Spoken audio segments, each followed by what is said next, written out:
On October 7th, 2023, the militant group Hamas launched a sneak attack from the Israeli-occupied Gaza Strip against Israel itself, killing about 1,200 people and taking just over 250 hostages. Israeli forces were caught stunningly off guard by this, but shortly thereafter, Israel launched a counterattack into Gaza, sweeping through the Strip with both on-the-ground incursions of tanks and other hardware, and with troops, and with seemingly endless air raids and missile strikes, ostensibly to clear out Hamas fighters and find their leadership. But the net impact of this, on top of Hamas's organization being substantially degraded, was the reduction of entire cities to rubble, and the displacement of almost the entirety of the Gazan population, something like 2.3 million people, most of whom have been living on the streets or in ramshackle encampments without reliable sources of food, water, or shelter, as aid shipments from elsewhere have been held back by Israeli forces for more than a year.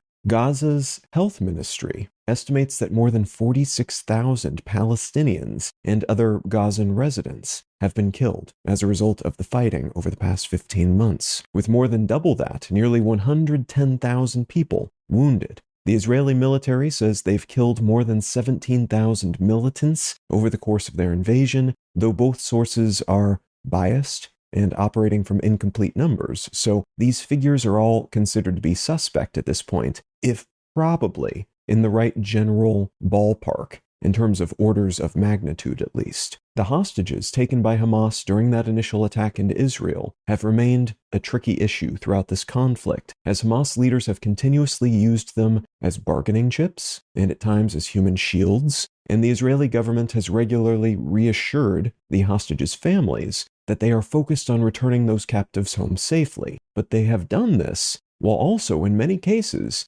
seemingly doing the opposite, focusing on taking out Hamas and its leadership first and foremost, to the point that Israeli forces have seemingly killed many of the hostages they've been attempting to rescue because they went after a Hamas leader or bombed a neighborhood into oblivion without first checking to see who else was in that neighborhood, including these hostages. This stance has in some cases been incredibly inconvenient for the Israeli government, as the families of the hostages have sometimes been at the center of or even sparked some of the large protests against the Israeli government and its actions. And these protests have become a fixture of Israeli life since the war started. Israeli Prime Minister Netanyahu and his military leaders have been a particular focus of this internal ire, but the Israeli government in general has been targeted by seemingly endless public acts of this kind, meant to show civilian discontent with how they are doing things and managing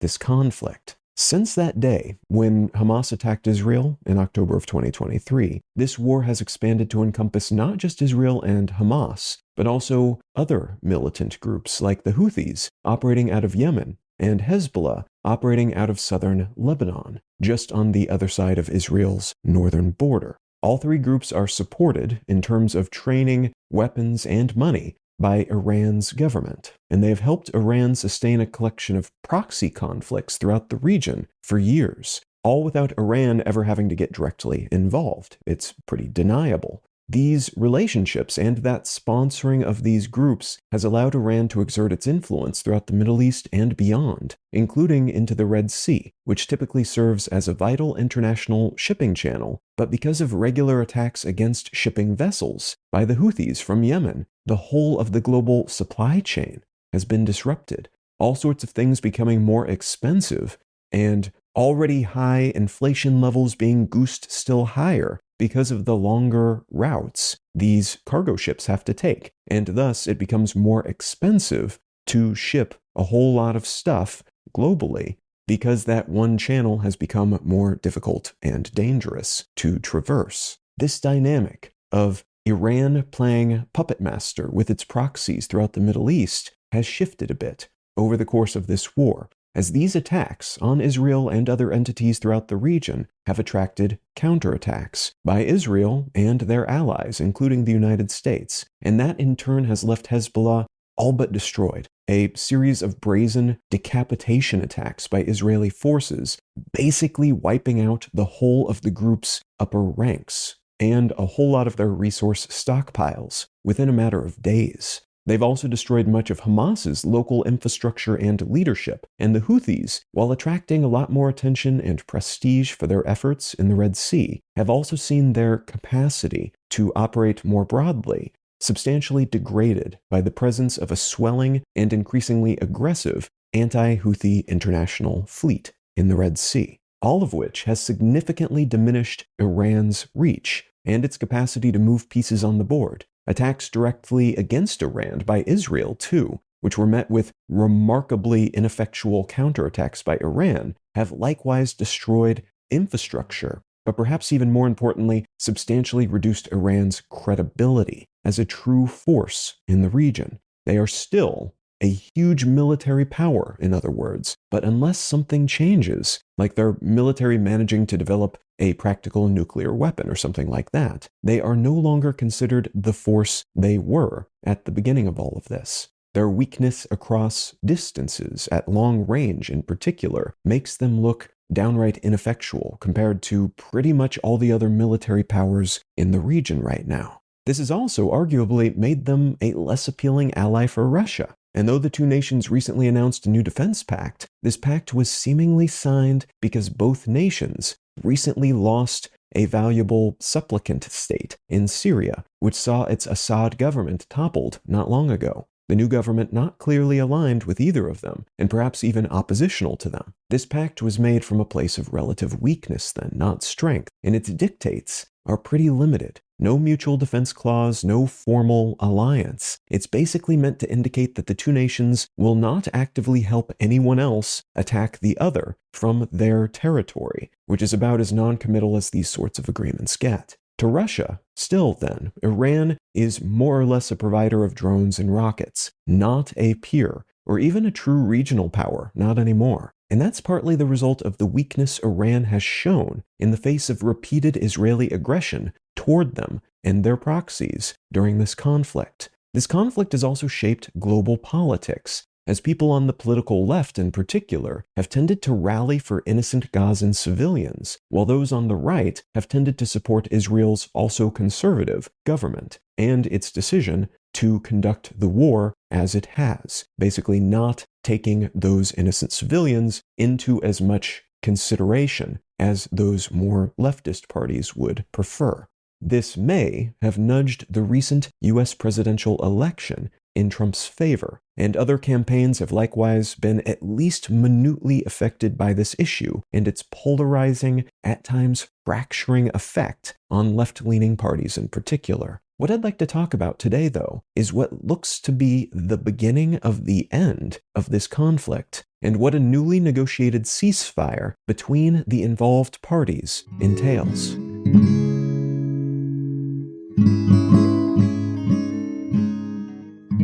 You're listening to Let's Know Things. I'm Colin Wright. I'm able to keep this show ad-free because of support from listeners like you. If you're finding value in what I'm doing here, consider becoming a paid supporter for the cost of a cup of coffee each month at letsknowthings.com. And as a thank you for your helping me keep this show solvent, you'll receive an additional bonus More Things episode each month. All right, let's get back to the show.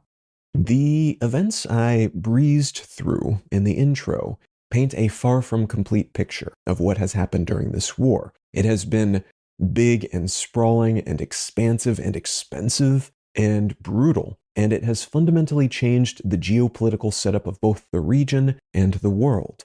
Just as potentially wide-reaching is the ceasefire that has been negotiated, and as of the day I'm recording this at least, one day after it officially came into effect, is so far still active. It seems primed to nudge things away from active conflict and towards some new state of affairs in the region. So let's jump in and talk about that. Let's start with the details of this ceasefire. Governments have been shipping diplomats to the region since this thing broke out, all wanting to polish their reputation as peacemakers and reliable intermediaries, and all trying to formalize something like this, some kind of lasting peace, pretty much from the day Hamas launched that sneak attack, but even more so after Israel began pummeling Gaza into dust. and Qatar has been a focal point for these peace efforts from the get-go, enjoying some initial success in helping the two groups establish a 4-day ceasefire in late November of 2023. That period later extended by several days, so that in total, 100 Israeli hostages were freed in exchange for the freedom of 240 Palestinian women and children who were being held in Israeli jails.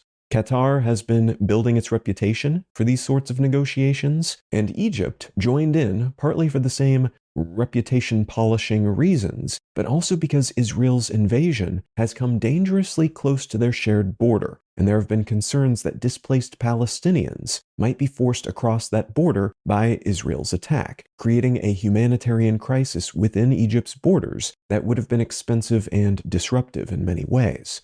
The worst-case version of that concern did not materialize, but Egypt maintained its involvement in the peacemaking process, working with representatives from the US and Qatar, the former a staunch ally of Israel, the latter on good terms with Hamas, even housing some of their leaders, and all of them worked to keep negotiators from Hamas and Israel talking. Throughout the war, these and other involved parties have generally supported a 3-phase ceasefire proposal, which would begin with the ceasing of hostilities, followed by the release of all Israeli hostages being held in Gaza, and a bunch of Palestinians being held in Israeli prisons. And following that, if everything goes according to plan, the establishment of a permanent ceasefire, which would see Israel pulling its forces from Gaza, and the beginning of a reconstruction process in the Strip, which again has had many of its most populous cities leveled, completely unlivable at this point, while almost all of its population has been living on the streets and in camps, without things like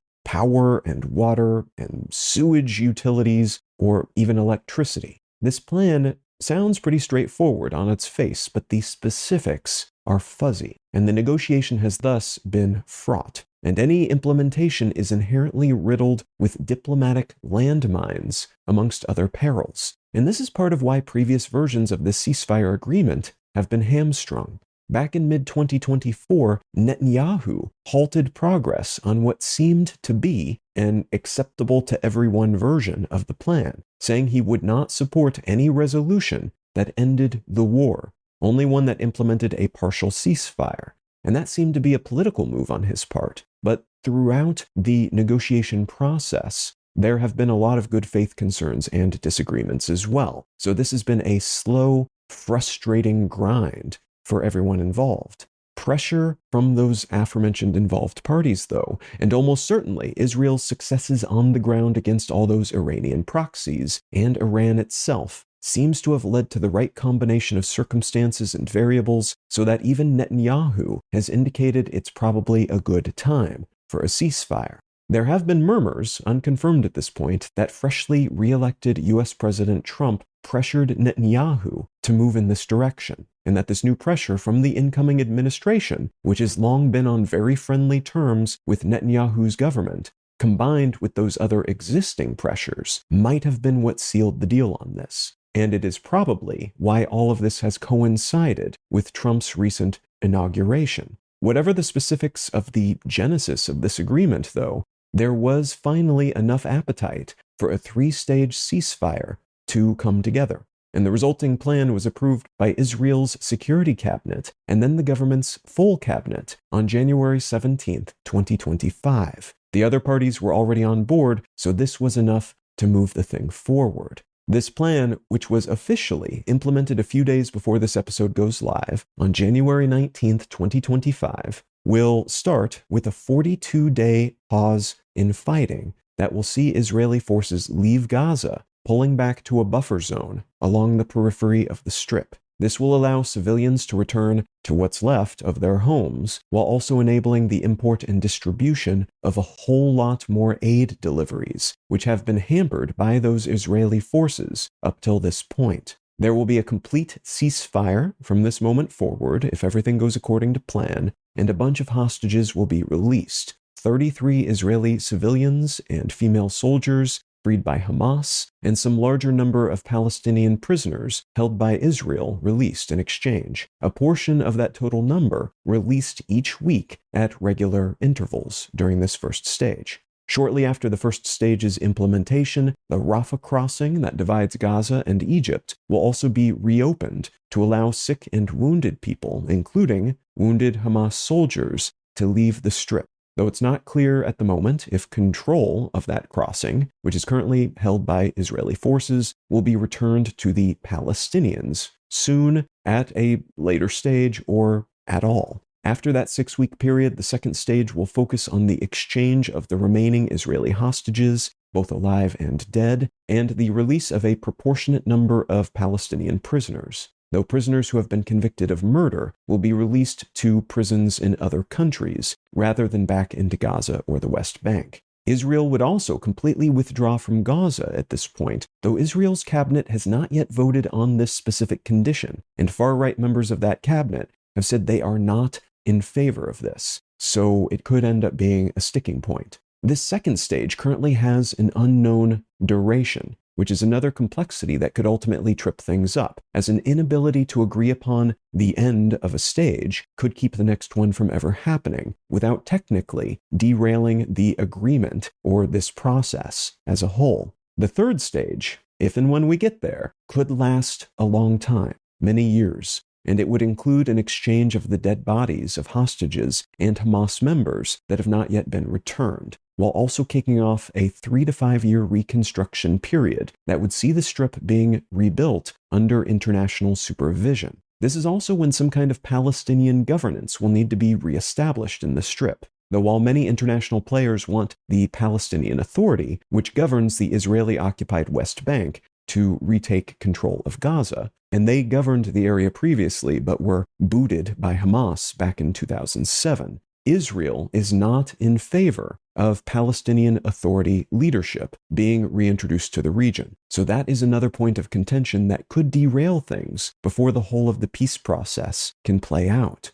The thing to watch right now is whether these first 6 weeks go as planned, with the first several dozen hostages successfully returned to their families by Hamas and a far larger number of Palestinian prisoners released by Israel in exchange. There should be a full-on ceasefire for the duration of this process, and that ceasefire should become permanent along the way, with Gazan civilians able to move freely and return to their homes throughout. About 600 truckloads of aid is scheduled to arrive each day as well, which is up from around 18 truckloads pre-agreement. That should help stabilize the humanitarian catastrophe that has been ongoing on the ground for more than a year. Though to be clear, this is a stabilization to still quite dire circumstances, not a return to anything close to normal for those afflicted. From there, it's a question as to whether Israel sticks to its agreement to limit its forces to the buffer zone, and whether the specifics of that pullback, the negotiations for which have been scheduled for February 4th, end up working for everyone, including those aforementioned hawks in Netanyahu's cabinet. We may also see Hamas unable to provide as many living hostages as they claimed they would be able to provide, which already happened once during the previous exchange back in November of 2023. And that could disrupt this new exchange process and possibly serve as justification for one side or the other backtracking on promises made and conditions to which they have committed. So it's possible that things will go smoothly, that no one will be perfectly happy, but everyone will be generally satisfied, which is what tends to happen with a well-negotiated ceasefire of this kind. Israel seems to be in a good spot to lock in their winnings, having hobbled their primary enemies in the region and apparently gotten away with committing some seemingly pretty serious atrocities that have been condemned by all sorts of international bodies. These atrocities may be swept under the rug as one more incentive to basically get them to stop, which is a benefit other victors in similar conflicts and wars have historically enjoyed. Hamas also seems to still exist, if in a far diminished form, and as soon as the ceasefire was implemented, they started fanning their people across Gaza, establishing a sort of police force. The message apparently being, we are still here and also still in charge, and they might be hoping that this de facto governance will sway things in their favor putting control and the ability to strike Israel in the future back in their hands, no matter who the international community eventually decides should take official control of the region. At the same time, it's also possible that one side or the other might use this ceasefire as cover, doing what they need to do to keep it afloat and technically still in motion so no one can criticize them, while basically preparing for their next antagonistic effort against their enemies. Other facets of this process, like what's happening in the north, where the Lebanese government has insisted Israeli forces leave the southern portion of their country, which they have partially invaded, by January 26th. That could complicate things. Hezbollah has agreed, as part of this ceasefire plan, to pull its forces back to a point about 20 miles from the country's border with Israel. But there are still weapons caches belonging to either Hezbollah or some other militant organization in that part of Lebanon, which is against the terms of the agreement. It's possible that some small violation of some component of this larger plan, purposeful or not, could give one of the involved parties justification for perpetuating some aspect of this conflict. And that's true now, at the very beginning, but it's also true later on, even after a permanent ceasefire has technically been signed and the full-on war has officially stopped.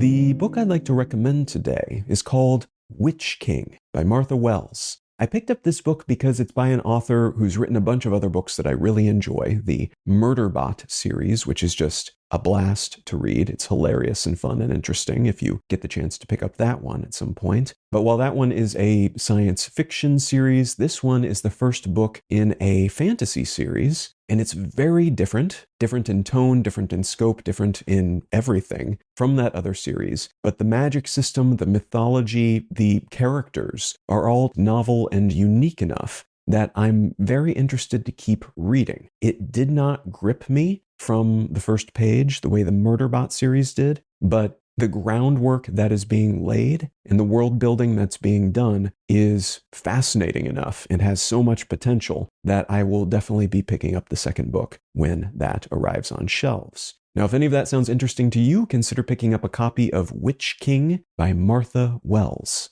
Let's Know Things is a listener-supported show. I don't make any money from ads, only what listeners contribute by becoming paid supporters at letsknowthings.com. If you're not in the position to become a paid supporter at the moment, consider leaving a quick review wherever you get your pods. Those help get the show in front of more people and lend a hint of credibility to independently made shows like this one. A huge thanks in advance, whatever shape your support might take.